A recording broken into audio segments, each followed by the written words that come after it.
bebs! Welcome back sa aking channel! Song on Spruce Street made me smile like ooh she's sweet. I bet I could get her number sometime. She was just standing there as I walked away. I should have said hi. I thought to myself, oh, way better than the one before. Got a vibe from just looking at her eyes, and I can't stop, can't get her off my mind. Oh, so if I look back, will I ever forget those eyes? Yeah.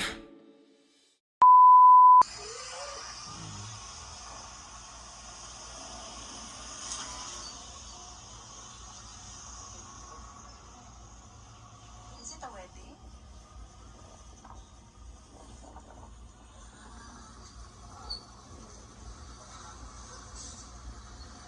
For tomorrow.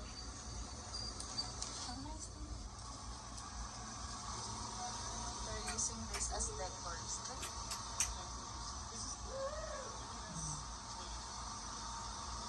And banana.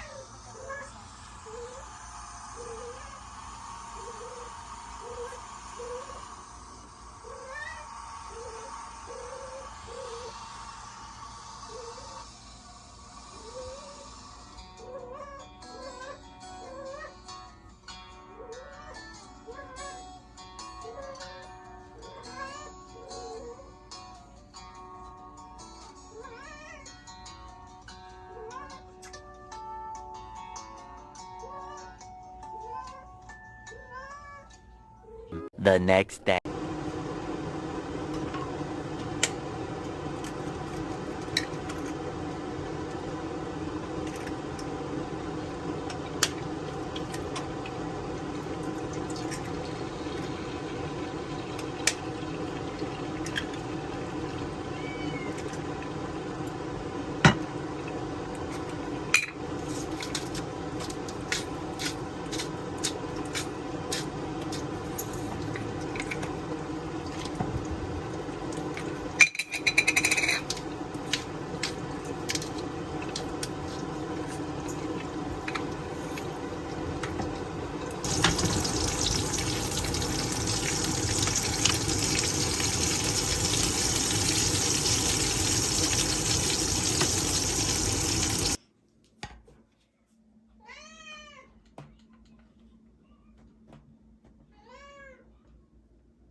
Good morning mga bebs!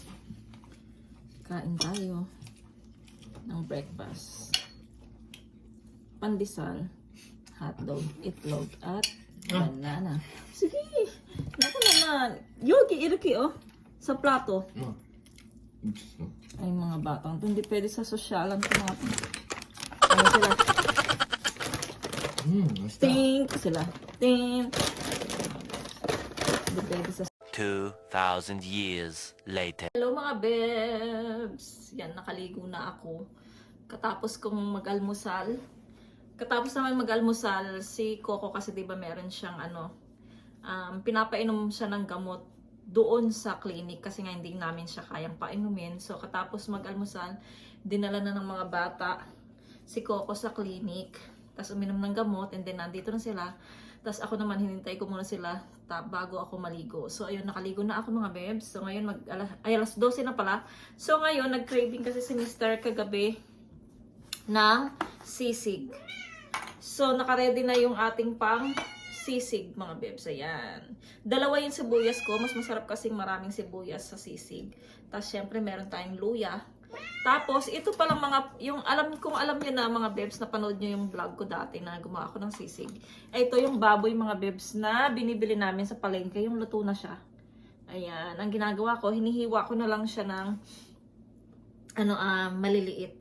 Ayun. So ito ginagawa kong sisig. Kesa bumili ako ng tas ako pa magluluto. So mas maraming trabaho 'yun. At least ito mga bebs. Napakasimple na lang, luto na siya. So hiwain ko lang siya, lagyan ko lang siya ng mga ganyan-ganyan. Tas ito meron na akong butter. So, iyon yung ating ulam for tonight. Sabi ni Mr. Today pala, lunch. So, sabi ni Mr. tirahan ko daw siya kasi nga nag-craving siya. So, siya yung nag-craving nito. So, ako din naman, parang gustong kumain ng sisig, mga bebs. So, ayan, magluluto muna ako. So, Saturday po ngayon, mga bebs. So, yung mga bata nandito, nanonood sila ng TV pero naka-off yung volume kasi baka makapiright tayo sa pinapanood nila. So, ayan, maghihiwa muna ako ng unahin ko tong mga gulay bago yung baboy. So, para hindi marumihan yung ating ang tagnan. Ano ba yung tagnan sa Tagalog? Mga bebs. Yung mga Kapampangan lang nakakaalam yan. Ayan, ayan. Ilagay ko lang dyan. Nalimutan ko na yung yung Tagalog.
So, ayun na mga beb. Sobrang tagal. Hiniwa ko na yung mga ingredients. So, lulutuin ko na lang siya. Ayan, nilagyan ko ng celery para mabango siya. Ayan, tapos yung ating onion leaves. Ito. Tapos, yung luya. Hindi ko lalagyan ng bawang. Sibuyas lang.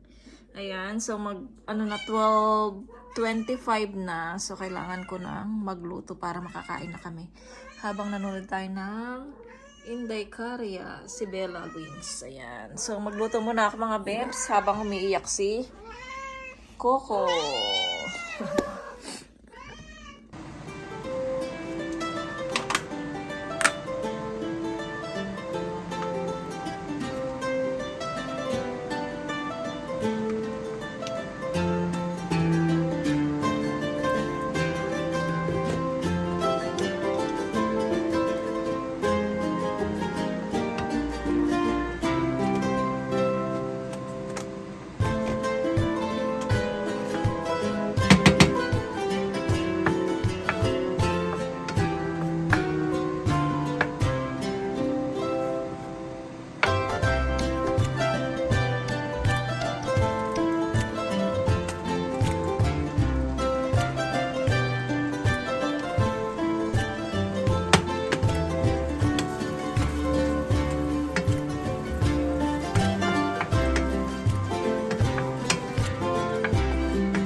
Thousand years later. Ayan mga bebs na isa ko na yung ating sisig. So mamaya lalagyan natin siya ng itlog.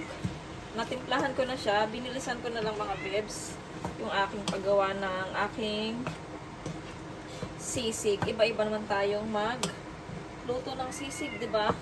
Ang special sisig talaga sa Pampanga mga bebs.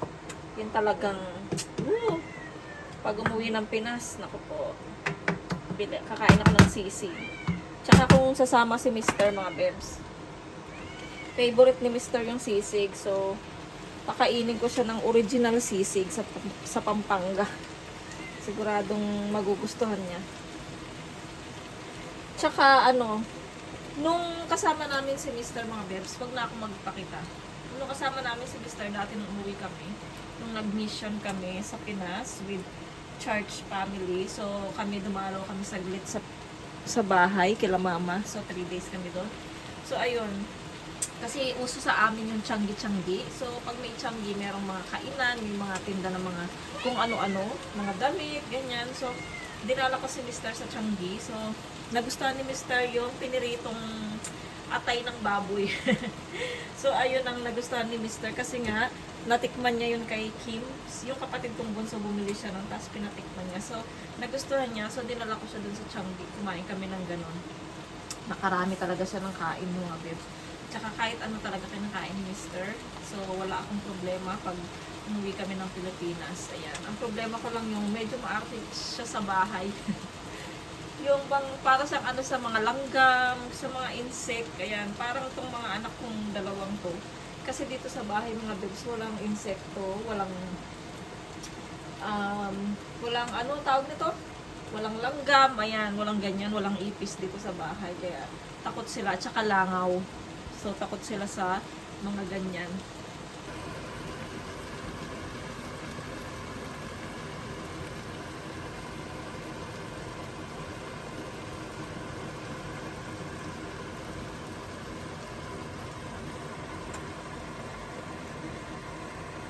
So, ayan mga bebs, kakain na muna kami ng mga bata. So, ito na yung ating sisig na niluto ko.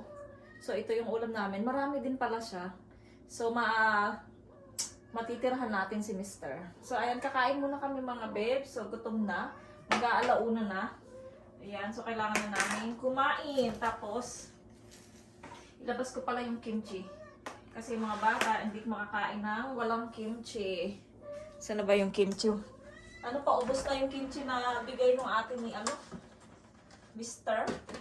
So, ubusin namin yan yung mga galing sa church, galing dun sa agricultural family, at saka yung saan pa ba galing yung ibang kimchi. Basta.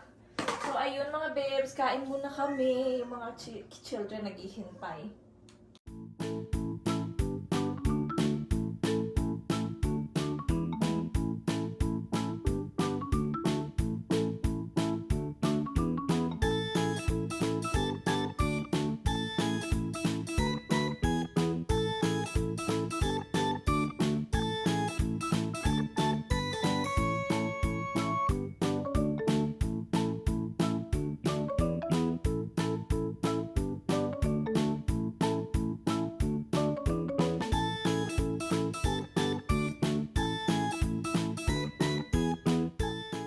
Two 2,000 years later.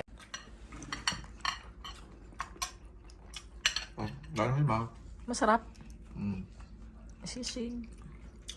먹어? 야. Ano yan eh? May kayo magusto. Table oh. Hindi ganun machimak. This is mine. Hindi ako pwedeng magkamay kasi naglagay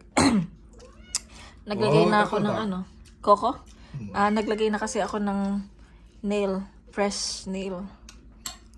Press nail. Ayan. So mahaba siya. Hindi ako pwedeng magkamay. So nagtinidor tayo at saka kutsara. Tapos si Coco nandito nakabantay kayo. Apa. Ayan. Abang watching ng vlog ni Inday Garnets. Ay, oo. Sige na mga babes. Kain muna kami. Yung dalawa, ginagawan ko pa ng nilulutuan ko pa sila ng dumplings. So, ayaw na nilang kumain ng sisig. 1 hour later.